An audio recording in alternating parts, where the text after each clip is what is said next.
ನಮಸ್ಕಾರ ಎಲ್ಲರಿಗೂ. Welcome back. ಇದು ನಮ್ಮ ಎಜುಕೇಷನಲ್ ಕಂಟೆಂಟ್ ಪಾರ್ಟ್ 5. ನನ್ನ ಲಾಸ್ಟ್ ಕಂಟೆಂಟ್ ಬಂದು career path BSc and MSc ಸ್ಟೂಡೆಂಟ್ಸ್ಗೆ ಮಾಡಿದ್ದೆ. ಆ್ಯಂಡ್ ಇದು ಅದೇ ವಿಡಿಯೋದು ಕಂಟಿನ್ಯೂಯೇಷನ್ ಬಂದು ಪಾರ್ಟ್ 2. ಸೊ ಇದನ್ನು ಫಸ್ಟ್ ಟೈಮ್ ನೋಡ್ತಾ ಇದ್ರೆ ನೀವು ಪಾರ್ಟ್ 1 ಕೂಡ ನೋಡಬೇಕು, ಇದನ್ನು ಕಂಟಿನ್ಯೂಷನ್ ನಿಮ್ಗೆ ಅರ್ಥ ಆಗಬೇಕು ಅಂತಿದ್ರೆ. ಸೊ ನಾನು ಲಾಸ್ಟ್ ವಿಡಿಯೋದಲ್ಲಿ ಒಂದು 6 ಕ್ವಶನ್ಸ್ನ ಲಿಸ್ಟ್ ಮಾಡ್ಕೊಂಡಿದ್ದೆ.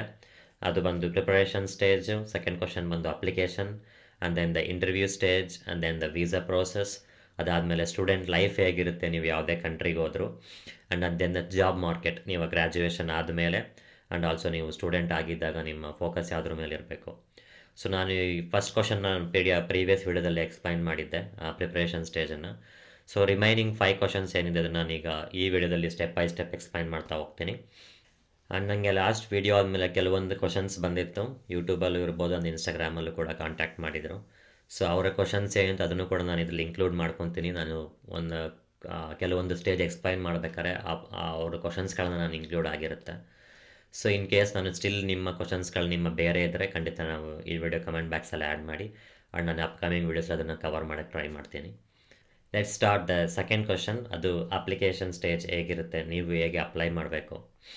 ಸೊ ನೀವು ಆ್ಯಸ್ ಲೈಕ್ ಪ್ರಿಪ್ರೇಷನ್ ಸ್ಟೇಜ್ ಮುಗ್ದು, ಲೈಕ್ ನಾನು ಹೇಳ್ದಂಗೆ 3 ಇಂಪಾರ್ಟೆಂಟ್ ಪಾಯಿಂಟ್ ನೀವು ರೆಡಿ ಮಾಡ್ಕೊಂಡು ನಿಮ್ಮ ಪ್ರೊಫೈಲ್ನ ಬಿಲ್ಡ್ ಮಾಡ್ಕೊಂಡ್ಮೇಲೆ ನೆಕ್ಸ್ಟ್ ಅಪ್ಲಿಕೇಶನ್ ಹೇಗಿರುತ್ತೆ, ಸೊ ಇದನ್ನು ನಾನು ಎಕ್ಸ್ಪ್ಲೈನ್ ಮಾಡ್ತೀನಿ ಈಗ. ಸೊ ಈ ಅಪ್ಲಿಕೇಶನ್ ಸ್ಟೇಜಲ್ಲಿ ನೀವು 3 ಥರ ನೀವು ಅಪ್ಲೈ ಮಾಡ್ಬೋದು. ಒಂದು ಡೈರೆಕ್ಟ್ ಗೌರ್ನಮೆಂಟ್ ಸ್ಕಾಲರ್ಶಿಪ್ಸ್ ಇರುತ್ತೆ. ಫಾರ್ ಎಕ್ಸಾಂಪಲ್ ಈಗ ನೀವು ಜಪಾನ್ಗೆ ಅಪ್ಲೈ ಮಾಡ್ತಾ ಇದ್ದೀರಂತಂದರೆ ಮೆಕ್ಸ್ ಸ್ಕಾಲರ್ಶಿಪ್ ಅಂತಿದೆ. ಸೊ ಅದು ಬಂದು ಇಂಡಿಯಾ ಮತ್ತು ಜಪಾನಿಗೆ ಸಪೋರ್ಟ್ ಆಗಿ, ಸೊ ಎವ್ರಿ ಇಯರ್ ಒಂದು ಸಬ್ಜೆಕ್ಟಿಂದ 2 to 5 ಸ್ಟೂಡೆಂಟ್ಸನ್ನ ಗೌರ್ನಮೆಂಟ್ ಕಡೆಯಿಂದ ಸ್ಕಾಲರ್ಶಿಪ್ ಕೊಡ್ತಾರೆ. ಕಂಪ್ಲೀಟ್ ನಿಮ್ಮ ಫ್ಲೈಟ್ ಚಾರ್ಜು ಇನ್ಕ್ಲೂಡ್ ಆಗಿ, ನಿಮ್ಮ ಕಂಪ್ಯೂಟರ್ ಸ್ಟಡೀಸ್ ಮಾಡಬೇಕಾದ್ರೆ ನಿಮ್ಮ ಸ್ಟೇ ಫಂಡ್ ಇರ್ಬೋದು, ಆ್ಯಂಡ್ ನಿಮ್ಮ ರಿಸರ್ಚ್ ಸಪೋರ್ಟ್ಗೂ ಕೂಡ ಎಕ್ಸ್ಟ್ರಾ ಪೇ ಇರುತ್ತೆ. ಸೊ ಆ ಥರ ನೀವು ಗೌರ್ನಮೆಂಟ್ ಸ್ಕಾಲರ್ಶಿಪ್ಸ್ಗಳಿಗೆ ಅಪ್ಲೈ ಮಾಡ್ಬೋದು. ಅದು first step. And second thing ಬಂದು ಯೂನಿವರ್ಸಿಟೀಸ್ಗಳಿಗೆ ನೀವು ಡೈರೆಕ್ಟ್ ಅಪ್ಲೈ ಮಾಡ್ಬೋದು, ಡಿಪಾರ್ಟ್ಮೆಂಟ್ಗಳಿಗೆ. And then the third point ಬಂದು ನೀವು ಪ್ರೊಫೆಸರ್ಸ್ಗಳನ್ನ ಕಾಂಟ್ಯಾಕ್ಟ್ ಮಾಡೋದು. ಸೊ ಈ ಸ್ಕಾಲರ್ಶಿಪ್ ಮತ್ತು ಯೂನಿವರ್ಸಿಟಿ ಡೈರೆಕ್ಟ್ ಕಾಂಟ್ಯಾಕ್ಟ್ ಮಾಡೋದು, ನಿಮ್ಮ ಸಕ್ಸಸ್ ಚಾನ್ಸಸ್ ತುಂಬಾ ಕಡಿಮೆ ಇರುತ್ತೆ, ಲೈಕ್ 99% ಆಗೋದಿಲ್ಲ. ಯಾಕೆಂದರೆ ಈವನ್ ನೀವು ಗೌರ್ನಮೆಂಟ್ ಸ್ಕಾಲರ್ಶಿಪ್ ಅಪ್ಲೈ ಮಾಡೋದು ಕೂಡ ಇರ್ಬೋದು, ಅದು ಯೂನಿವರ್ಸಿಟೀಸ್ಗೆ ಅಪ್ಲೈ ಮಾಡೋದು ಕೂಡ ಇರ್ಬೋದು. ಆ ಒಂದು ಅಪ್ಲಿಕೇಶನಲ್ಲಿ ನೀವು ಮೆನ್ಷನ್ ಮಾಡಬೇಕು ಯಾವ ಪ್ರೊಫೆಸರ್ ನಿಮಗೆ ಇಂಟ್ರೆಸ್ಟ್ ಇದ್ದಾರೆ, ಅದಂದರೆ ನೀವು ಆಲ್ರೆಡಿ ಡಿಸ್ಕಸ್ ಮಾಡಿದ್ದೀರಾ, ಅಥವಾ ನೀವು ಯಾರ ಅಂಡರಲ್ಲಿ ನೀವು ಜಾಯ್ನ್ ಆಗಬೇಕು. ಯಾಕೆಂದರೆ ನೀವು PhDಗೆ ಅಪ್ಲೈ ಮಾಡುವಾಗ ಕಂಪ್ಲೀಟ್ ನಿಮ್ಮ 95% ನಿಮ್ಮ ರಿಸರ್ಚ್ ಕಡೆನೇ ಫೋಕಸ್ ಇರುತ್ತೆ. ಸೊ ನಿಮ್ಮ ಸೂಪರ್ವೈಸರ್ ಕೂಡ ನೀವು ಚೂಸ್ ಮಾಡಬೇಕು. ಬಟ್ ಮಾಸ್ಟರ್ಗೆ ಅಪ್ಲೈ ಮಾಡ್ತಿದ್ದೀರಾ ಅಂತಂದರೆ ಮಾಸ್ಟರ್ಸ್ ಡಿಗ್ರಿಗೆ ಅದು ಪ್ರೊಫೆಸರ್ಸ್ ನಿಮ್ಮ ರಿಸರ್ಚ್ ಇನ್ವಾಲ್ವ್ಮೆಂಟ್ ಲೈಕ್ ಒಂದು 30% ಇರ್ಬೋದು, 70% ನಿಮ್ಮ ಬೇರೆ ಸಬ್ಜೆಕ್ಟ್ ವೈಸ್ ಇರುತ್ತೆ. ಸೊ ಅದರಲ್ಲಿ ಅಷ್ಟೊಂದು ಇಂಪಾರ್ಟೆಂಟ್ ಇಲ್ಲದೆ ಇರ್ಬೋದು ನಿಮ್ಮ ಪ್ರೊಫೆಸರ್ಗೆ ಕಾಂಟ್ಯಾಕ್ಟ್ ಮಾಡೋದು. ಬಟ್ PhD ಮಾಡಬೇಕಾದ್ರೆ ಪ್ರೊಫೆಸರ್ನ ಕಾಂಟ್ಯಾಕ್ಟ್ ಮಾಡೋದೇ ಲೈಕ್ ಫಸ್ಟ್ ಥಿಂಗ್. ಸೊ ನೀವು ಒಂದ್ಸಲಿ ಪ್ರೊಫೆಸರ್ನ ಕಾಂಟ್ಯಾಕ್ಟ್ ಮಾಡಿ ಅವ್ರು ನಿಮಗೆ ಪಾಸಿಟಿವ್ ರೆಸ್ಪಾನ್ಸ್ ಬಂದು ಅವ್ರ ಜೊತೆ ನೀವು ಎಲ್ಲ ರೀತಿಯಲ್ಲೂ ಡಿಸ್ಕಷನ್ ಆದರೆ, ಸೊ ನೆಕ್ಸ್ಟ್ ನೀವು ಅವ್ರನ್ನ ರೆಕಮೆಂಡೇಷನ್ ಆಗಿ ತೊಗೊಂಡು ಅವ್ರ ಹೆಸರನ್ನು ಇಟ್ಕೊಂಡು ಅಲ್ಲಿಂದ ನೀವು ಗೌರ್ನಮೆಂಟ್ ಸ್ಕಾಲರ್ಶಿಪ್ಸ್ ಅಥವಾ ಯೂನಿವರ್ಸಿಟಿಗೆ ಅಪ್ಲೈ ಮಾಡಿದ್ರೆ ಅದು ನಿಮಗೆ ಸಕ್ಸಸ್ ಆಗೋ ಚಾನ್ಸಸ್ ಜಾಸ್ತಿ ಇರುತ್ತೆ. ಸೊ ಈ 3 ಸ್ಟೆಪ್ಪಲ್ಲಿ ಮೇನ್ ಇಂಪಾರ್ಟೆಂಟ್ ಅಂದರೆ ಪ್ರೊಫೆಸರ್ನ ಕಾಂಟ್ಯಾಕ್ಟ್ ಮಾಡೋದು. ಸೊ ಈ ಪ್ರೊಫೆಸರ್ನ ಹೇಗೆ ಕಾಂಟ್ಯಾಕ್ಟ್ ಮಾಡೋದು, ಇನ್ ಕೇಸ್ ನಿಮ್ಮ ಪ್ರೊಫೆಸರ್ ಒಪ್ಕೊಂಡ್ರೆ ಪ್ರತಿಯೊಂದನ್ನು ಅವರೇ ಮಾಡಿಸ್ತಾರೆ, ಯಾವ್ಯಾವ ರೀತಿ ಸ್ಕಾಲರ್ಶಿಪ್ಸ್ ಇರುತ್ತೆ ಆ ಪರ್ಟಿಕ್ಯುಲರ್ ಕಂಟ್ರಿನಲ್ಲಿ. ಆ್ಯಂಡ್ ಕೆಲವೊಂದು ಸ್ಕಾಲರ್ಶಿಪ್ಸ್ ಯೂನಿವರ್ಸಿಟಿ ಕಡೆಯಿಂದಲೂ ಪ್ರೊವೈಡ್ ಮಾಡ್ತಾ ಇರ್ತಾರೆ ತುಂಬ. ಸೊ ಅದೆಲ್ಲ ಪ್ರೊಫೆಸರಿಗೆ ಐಡಿಯಾ ಇರುತ್ತೆ. ಇನ್ ಕೇಸ್ ಅದು ಯಾವುದೂ ನಿಮಗೆ ಸಿಗಲಿಲ್ಲ ಅಂದರೂ ಕೂಡ ಅವ್ರು ನಿಮ್ಮ ಹೈಯರ್ ಮಾಡ್ತಾ ಇದ್ದಾರೆ ಅಂದರೆ ಅವ್ರ ಕಡೆ ಪ್ರಾಜೆಕ್ಟ್ ಫಂಡಿಂಗ್ ಕೂಡ ಇರುತ್ತೆ. ಸೊ ಅದರಿಂದನೂ ಅವ್ರು ನಿಮ್ಮನ್ನ ಹೈಯರ್ ಮಾಡ್ಕೊತಾರೆ. ಸೊ ಈಗ ನನ್ನ ಎಕ್ಸ್ಪ್ಲನೇಷನ್ ಬಂದು ಪ್ರೊಫೆಸರ್ನ ಯಾವ ರೀತಿ ಕಾಂಟ್ಯಾಕ್ಟ್ ಮಾಡೋದು, ಅವ್ರ ಕಾಂಟ್ಯಾಕ್ಟ್ ಡೀಟೇಲ್ಸ್ ಹೇಗೆ ಸಿಗುತ್ತೆ. ಆ್ಯಂಡ್ ಈವನ್ ನೀವು ಈ ಪ್ರೊಫೆಸರ್ನ ಸರ್ಚ್ ಮಾಡೋದ್ರಲ್ಲೂ ಕೂಡ 3-4 ರೀತಿ ಸರ್ಚ್ ಮಾಡ್ಬೋದು. ಫಸ್ಟ್ ಥಿಂಗ್ ಬಂದು ಲಿಂಕ್ಡ್ಇನ್ ಮತ್ತು ಇಂಡೀಡ್ ಅಂತ ಇರುತ್ತೆ. ಇಂಡೀಡ್ ಅದು ಲಿಂಕ್ಡ್ಇನ್ ಥರ ಒಂದು ಜಾಬ್ ಸರ್ಚ್ ಮಾಡೋಕ್ಕೆ ಒಂದು ವೆಬ್ಸೈಟು. ಅಲ್ಲಿ ನೀವು ಕಂಪ್ಲೀಟ್ ನಿಮ್ಮ ಏನು ಹುಡುಕ್ತಾ ಇದ್ದೀರಾ ನಿಮ್ಮ ಫಿಲ್ಟರ್ಸ್ಗಳನ್ನು ಸೆಟ್ ಮಾಡಿದ್ರೆ ಅಲ್ಲಿ ಯಾವುದೇ ರೀತಿ ವೇಕೆನ್ಸಿ ಇದ್ದರೆ ನಿಮಗೆ ನೋಟಿಫಿಕೇಷನ್ಸ್ ಬರ್ತಾ ಇರುತ್ತೆ. ಸೆಕೆಂಡ್ ಥಿಂಗ್ ಬಂದು ಟ್ವಿಟ್ಟರ್ ಅಕೌಂಟು.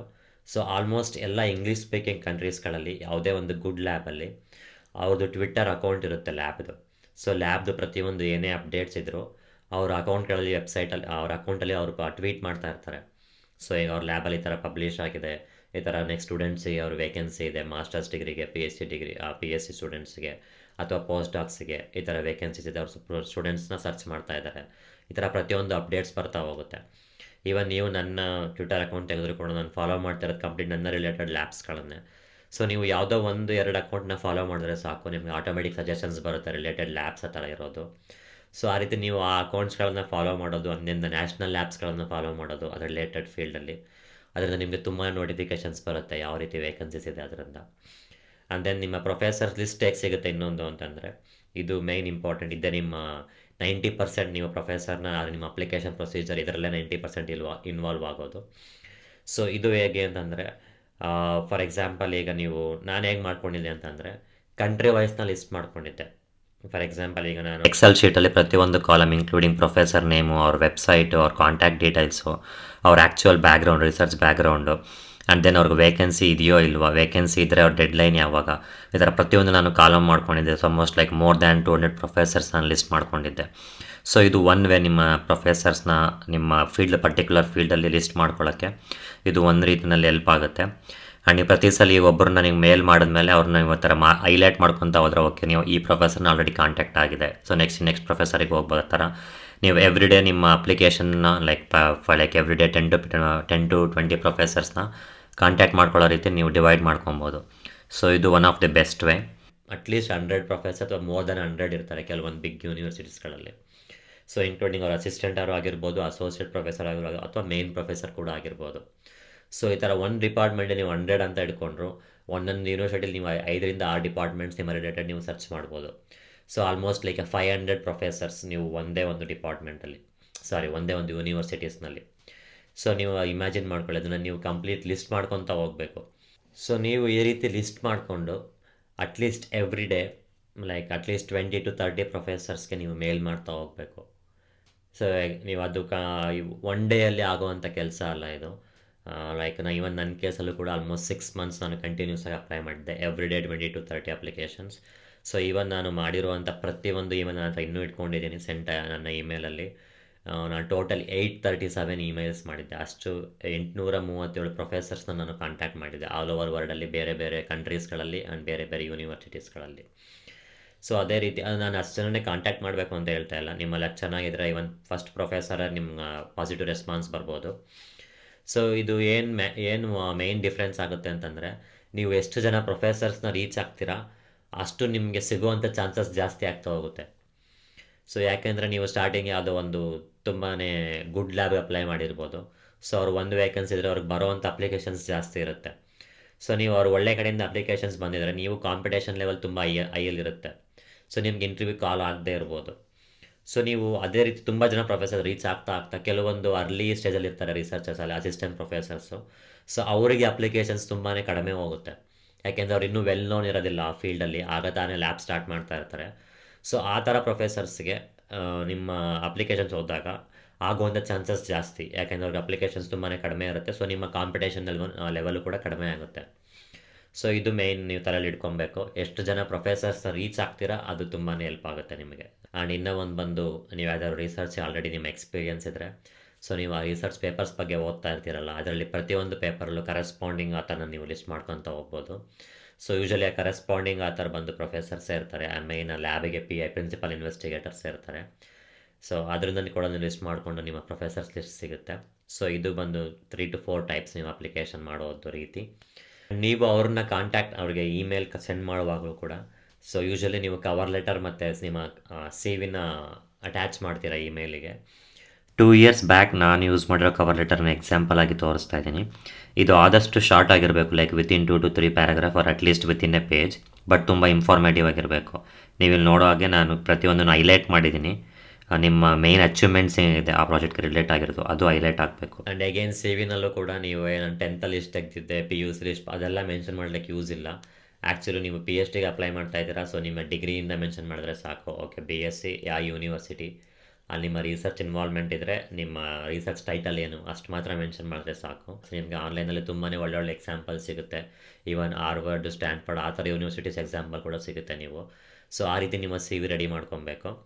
ಸೊ ಆ್ಯಂಡ್ ನಿಮ್ಮ ಯಾವ ಪರ್ಟಿಕ್ಯುಲರ್ ಪೊಸಿಷನ್ಗೆ ನೀವು ಅಪ್ಲೈ ಮಾಡ್ತಾ ಇದ್ದೀರಾ, ಸೊ ಆ ವೇಕೆನ್ಸಿಗೆ ಕೆಲವೊಂದು ರಿಕ್ವೈರ್ಮೆಂಟ್ಸ್ ಮೆನ್ಷನ್ ಮಾಡಿರ್ತಾರೆ. ಓಕೆ, ಯಾವ ಬ್ಯಾಕ್ಗ್ರೌಂಡ್ ಇರಬೇಕು, ಯಾವುದ್ರ ಮೇಲೆ ಎಕ್ಸ್ಪೀರಿಯನ್ಸ್ ಇರಬೇಕು ಅಂತ ಮೆನ್ಷನ್ ಮಾಡಿರ್ತಾರೆ. ಸೊ ಅದ್ರ ರಿಲೇಟೆಡ್ ನಿಮಗೆ ಎಷ್ಟು ಎಕ್ಸ್ಪೀರಿಯನ್ಸ್ ಇದೆ, ಸೊ ಅದನ್ನು ನೀವು ಆದಷ್ಟು ಹೈಲೈಟ್ ಮಾಡಬೇಕು. ಸ್ಟಾರ್ಟಿಂಗಲ್ಲಿ ಅದು ಹೈಲೈಟ್ ಇರಬೇಕು. ಆಮೇಲೆ ರಿಸರ್ಚ್ ವೈಸಲ್ಲಿ ಹಾಗೆ ಎಕ್ಸಾಂಪಲ್ ನಾನು ಹೇಳ್ದಂಗೆ ಆ ರಿಲೇಟೆಡ್ ನಿಮ್ಮ ಯಾವ ಇನ್ಸ್ಟ್ರೂಮೆಂಟ್ಸ್ ನಿಮಗೆ ಹ್ಯಾಂಡ್ಸ್ ಆನ್ ಎಕ್ಸ್ಪೀರಿಯನ್ಸ್ ಇದೆ, ಆ್ಯಂಡ್ ದೆನ್ ಅದ್ರ ರಿಲೇಟೆಡ್ ನಿಮ್ಮ ರಿಸರ್ಚ್ ವೈಸಲ್ಲಿ ಯಾವ್ದಾದ್ರು ಪಬ್ಲಿಕೇಶನ್ಸ್ ಇದ್ದರೆ ಅದನ್ನು ನೀವು ಟಾಪಲ್ಲಿ ಮೆನ್ಷನ್ ಮಾಡಬೇಕು. ಸೊ ಈ ಅಪ್ಲಿಕೇಶನ್ ಪ್ರೊಸೀಜರ್ ನೀವು ಅಷ್ಟೊಂದು ಜನ ಕಾಂಟ್ಯಾಕ್ಟ್ ಮಾಡಬೇಕು. ಆ್ಯಂಡ್ ಈವನ್ ಕಾಂಟ್ಯಾಕ್ಟ್ ಆದಮೇಲೂ ಕೂಡ ಇಂಟರ್ವ್ಯೂ ಸ್ಟೇಜು ಅದು ಇದು ತುಂಬಾ ಟೈಮ್ ತೊಗೊಳೋದ್ರಿಂದ, ಸೊ ನಾನು ಎಲ್ಲರಿಗೂ ಏನು ಸಜೆಸ್ಟ್ ಮಾಡ್ತೀನಿ ಅಂತಂದರೆ, ನೀವು ಈವನ್ 1 ಇಯರ್ ಮುಂಚೆನೂ ಕೂಡ ನೀವು ಅಪ್ಲೈ ಮಾಡ್ಲಿಕ್ಕೆ ಸ್ಟಾರ್ಟ್ ಮಾಡ್ಬೋದು. ಫಾರ್ ಎಕ್ಸಾಂಪಲ್ ನೀವು MSc ಅಥವಾ MSc ಮುಗಿಸಿ PhDಗೆ ಅಪ್ಲೈ ಮಾಡ್ತಾ ಇದ್ದೀರಾ ಅಂತ ಇಟ್ಕೊಳ್ಳಿ. ಸೊ ನೀವು MSc 3rd ಸೆಮಿಸ್ಟರ್ ಲೈಕ್ ಮುಗಿಯೋವಂಥ ಸ್ಟೇಜಲ್ಲಿ ಬಂದರು, ನಿಮ್ಮ ಒಂದು ಸೆಮಿಸ್ಟರ್ 4 ರಿಂದ 6 ತಿಂಗಳಿರುತ್ತೆ ಅನ್ಕೊತೀನಿ. ಸೊ ನೀವು 4th ಸೆಮಿಸ್ಟರ್ ಸ್ಟಾರ್ಟ್ ಆಗೋಕ್ಕಿಂತ ಮುಂಚೆನಲ್ಲೇ ಲೈಕ್ ಥರ್ಡ್ ಸೆಮಿಸ್ಟರ್ ಎಂಡಿಂಗಲ್ಲಿ ಸೊ ನೀವು ಈ ಥರ ಕಂಪ್ಲೀಟ್ ಅಪ್ಲೈ ಮಾಡ್ಲಿಕ್ಕೆ ಸ್ಟಾರ್ಟ್ ಮಾಡಿದ್ರೆ, ಸೊ ಅಟ್ಲೀಸ್ಟ್ ನಿಮ್ಮ ಎಂಡ್ ಆಫ್ ದಿ MSc ನೀವು ಆಗೋವರೆಗೆ ನಿಮಗೆಲ್ಲರೂ ಒಂದು ಕಡೆ ನಿಮ್ಮ ಪೊಸಿಷನ್ ಸಿಕ್ಕಿರುತ್ತೆ.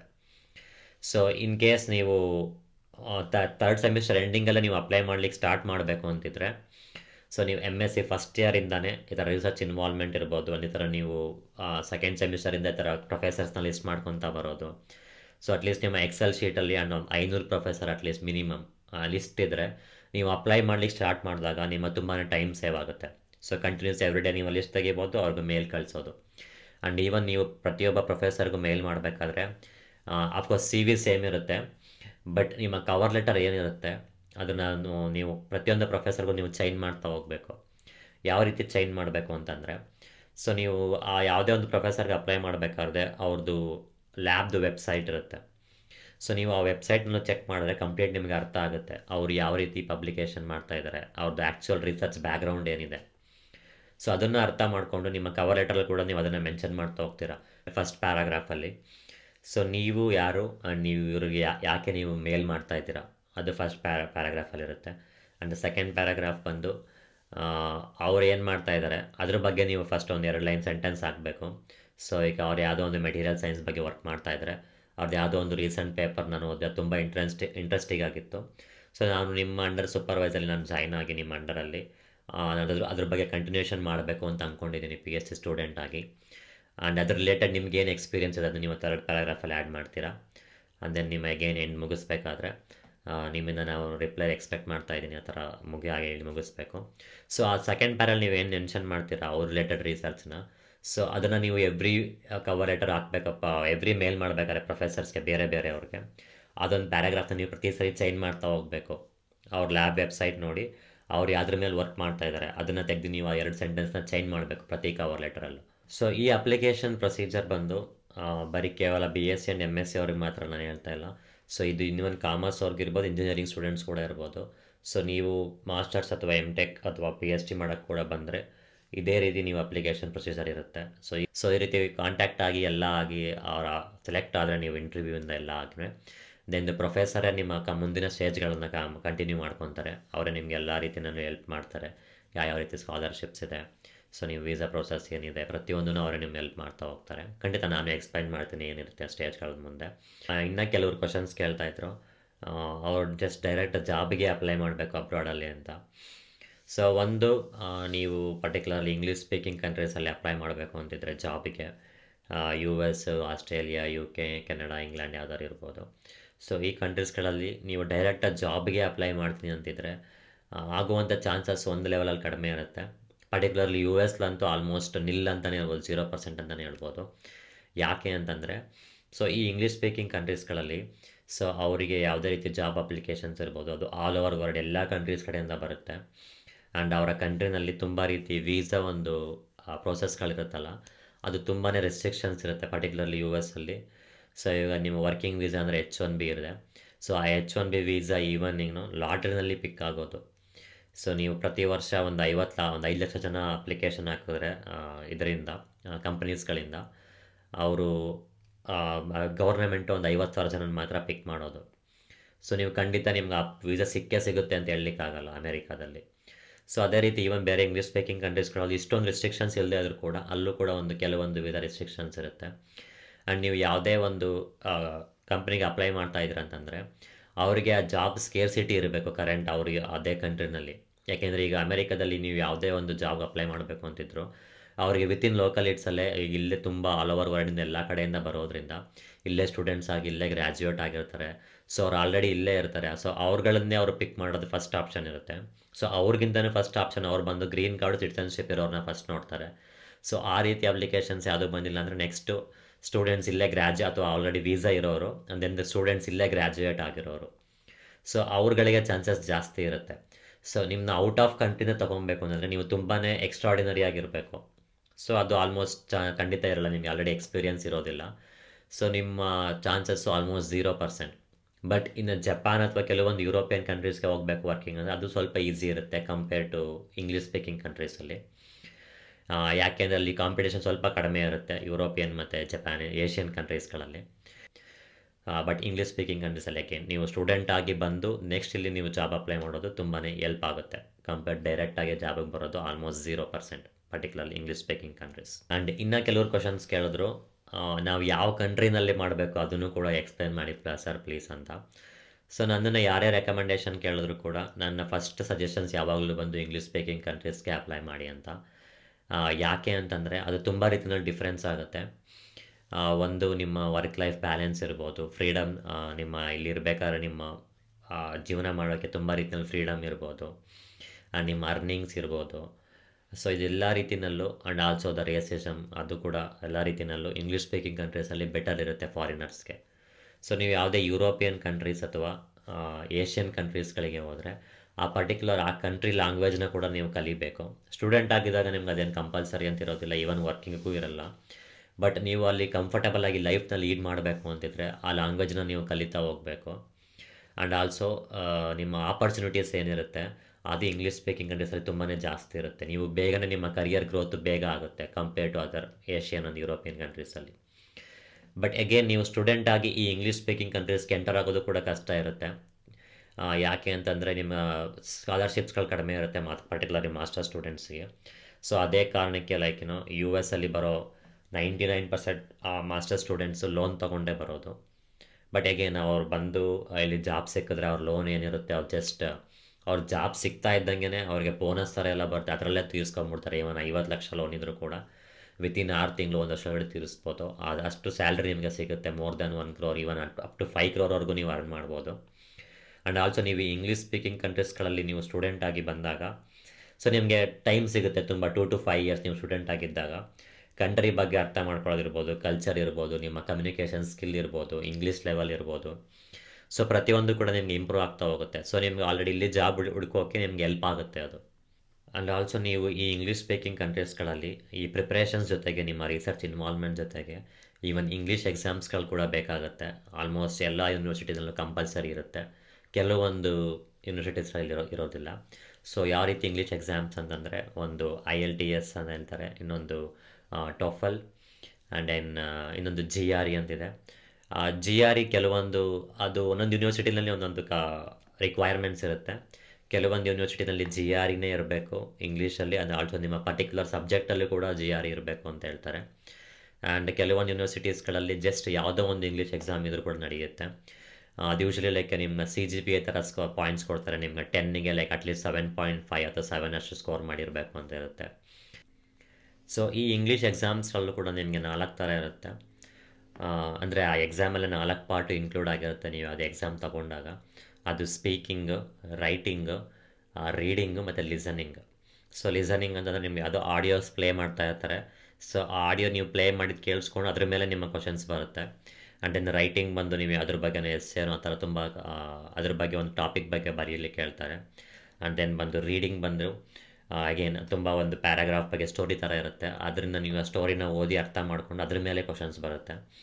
ಆ್ಯಂಡ್ ಸ್ಪೀಕಿಂಗ್ ಬಂದು ನಿಮಗೆ ಲಾಸ್ಟಲ್ಲಿ ಇಂಟರ್ವ್ಯೂ ಥರ ಸ್ಟೇಜು, ಒಂದು ರೌಂಡ್ ಟೇಬಲ್ ಕಾನ್ಫರೆನ್ಸ್ ಥರ ನಿಮ್ಮ ಇಂಟರ್ವ್ಯೂ ಥರ ಕೂತ್ಕೊಂಡು ಅವ್ರು ನಿಮ್ಮನ್ನು ನಾರ್ಮಲಾಗಿ ಮಾತಾಡಿಸ್ತಾರೆ, ನಿಮ್ಮ ಕಮ್ಯುನಿಕೇಷನ್ ಸ್ಕಿಲ್, ನಿಮ್ಮ ಸ್ಪೀಕಿಂಗ್ ಸ್ಕಿಲ್ ಹೇಗಿದೆ ಅಂತ. ಸೊ ಈ 4ಕ್ಕೂ ಟೆಸ್ಟ್ ಮಾಡಿ ನಿಮ್ಮ ಟೋಟಲ್ CGPA ಮಾರ್ಕ್ಸ್ ಕಾರ್ಡ್ ಥರ ಕೊಡ್ತಾರೆ, ಟೋಟಲ್ ಸ್ಕೋರಿಂಗು. ಸೊ ಇದು ಬಂದು ಇಂಗ್ಲೀಷ್ ಎಕ್ಸಾಮು. ಸೊ ಅದು ನೀವು ಯಾವ್ದಾದ್ರು ತೊಗೊಬೋದು. ಪರ್ಟಿಕ್ಯುಲರ್ ನಿಮ್ಮ ಯೂನಿವರ್ಸಿಟಿ ನಿಮ್ಮ ಸೆಲೆಕ್ಟ್ ಆದಮೇಲೂ ಕೂಡ ನೀವು ಅಪ್ಲೈ ಮಾಡ್ಕೊಬೋದು. ಯಾಕೆಂದರೆ ನೀವು ಆ ಎಕ್ಸಾಮ್ ಬರೆದಾದ್ಮೇಲೆ ನಿಮಗೆ ವಿತಿನ್ 1 week ರಿಸಲ್ಟ್ ಬರುತ್ತೆ. ಸೊ ಅದು ಅಷ್ಟೊಂದೇನು ಮ್ಯಾಟರ್ ಆಗೋಲ್ಲ. ಬಟ್ ಆ ಎಕ್ಸಾಮ್ ಫೀಸ್ ಬಂದು 13,000 to 15,000 ಇರುತ್ತೆ ಆಲ್ಮೋಸ್ಟ್, ನೀವು ಒಂದ್ಸಲ ಎಕ್ಸಾಮ್ ತೊಗೊಬೇಕು ಅಂತಿದ್ರೆ. ಆ್ಯಂಡ್ ನೀವು ಎಷ್ಟು ಸಲ ಬೇಕಾದ್ರೂ ಆ ಎಕ್ಸಾಮ್ನ ತೊಗೊಬೋದು. ಈವನ್ ಯಾಕೆ ಬ್ಯಾಂಗ್ಳೂರಲ್ಲಿ like almost every month 3 to 4 times ಇರುತ್ತೆ ಎಕ್ಸಾಮ್ಸು ಕೆಲವೊಂದು ಇನ್ಸ್ಟಿಟ್ಯೂಟ್ಗಳಲ್ಲಿ. ನೀವು ಗೂಗಲ್ ಮಾಡಿದ್ರೆ ನಿಮಗೆ ಕಂಪ್ಲೀಟ್ ಡೀಟೇಲ್ಸ್ ಬರುತ್ತೆ. ಸೊ ಅಟ್ಲೀಸ್ಟ್ ನೀವು ಯಾವ್ದಾದ್ರು ಒಂದು ಎಕ್ಸಾಮನ್ನು ಆಲ್ರೆಡಿ ನೀವು IELTS ಅಥವಾ ಟೋಫಲನ್ನು ಕ್ಲಿಯರ್ ಮಾಡ್ಕೊಂಡಿದ್ರೆ ಎಲ್ಪ್ ಆಗುತ್ತೆ. ಇಲ್ಲ ಅಂದರೆ ಪರವಾಗಿಲ್ಲ, ನಿಮ್ಮ ಇಂಟರ್ವ್ಯೂ ಎಲ್ಲ ಆದಮೇಲೆ ಯೂನಿವರ್ಸಿಟಿಗೆ ಡಾಕ್ಯುಮೆಂಟ್ ಸಬ್ಮಿಟ್ ಮಾಡಬೇಕಾದ್ರೆ ಅವ್ರು ಕೇಳ್ತಾರೆ ಪರ್ಟಿಕ್ಯುಲರ್ ಇಂಥದ್ದೇ ಎಕ್ಸಾಮ್ ಬೇಕು ಅಂತಿದ್ರೆ. ಸೊ ನೀವು ಆಗಲೂ ಕೂಡ ಎಕ್ಸಾಮ್ನ ತೊಗೊಂಡು ಕ್ಲಿಯರ್ ಮಾಡ್ಕೊಬೋದು. ಆ್ಯಂಡ್ ನಾನು ಯಾವ್ದಾದ್ರು ನಿಮ್ಮ ಕ್ವಶನ್ಸ್ಗಳನ್ನು ಮಿಸ್ ಮಾಡಿದ್ದೀನಿ ಅಂತಿದ್ರೆ ಆ್ಯಂಡ್ ನಿಮ್ಮ ಈ ಬಿಟ್ಟು ಬೇರೆ ಕ್ವಶನ್ಸ್ಗಳಿದ್ರೆ ಖಂಡಿತ ನೀವು ಕಮೆಂಟ್ ಬಾಕ್ಸಲ್ಲಿ ಆ್ಯಡ್ ಮಾಡಿ. ಆ್ಯಂಡ್ ಅಗೇನ್ ನಾನು ನೆಕ್ಸ್ಟ್ ವೀಡಿಯೋದಲ್ಲಿ ನಾನು ಪಾರ್ಟ್ಗಳನ್ನು ಇನ್ಕ್ಲೂಡ್ ಮಾಡಲಿಕ್ಕೆ ಟ್ರೈ ಮಾಡ್ತೀನಿ. ಆ್ಯಂಡ್ ಥ್ಯಾಂಕ್ ಯು ಇಲ್ಲಿವರೆಗೂ ಈ ವಿಡಿಯೋನ ನೋಡಿದ್ದಕ್ಕೆ. ಆ್ಯಂಡ್ ಪ್ಲೀಸ್ ಇದನ್ನು ಬೇರೆ ಸ್ಟೂಡೆಂಟ್ ಜೊತೆ ಶೇರ್ ಮಾಡಿ. ಆ್ಯಂಡ್ ನೆಕ್ಸ್ಟ್ ವೀಡಿಯೋದಲ್ಲಿ ಸಿಗೋಣ.